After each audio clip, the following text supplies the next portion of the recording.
Sari kami silakan untuk tetap sekali di tempat.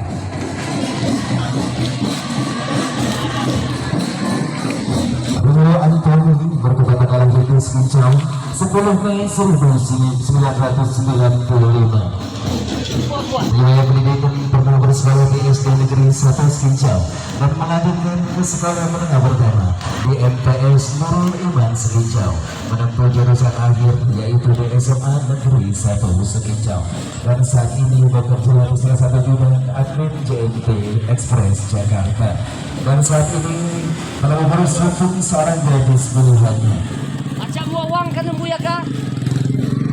Yang pertama, Amelia merupakan anak kesayangan dari Bapak Mirwan dan Ibu Sumiati almarhum, lahir di Bantar Lampung 15 Agustus 1999. Pernah bersekolah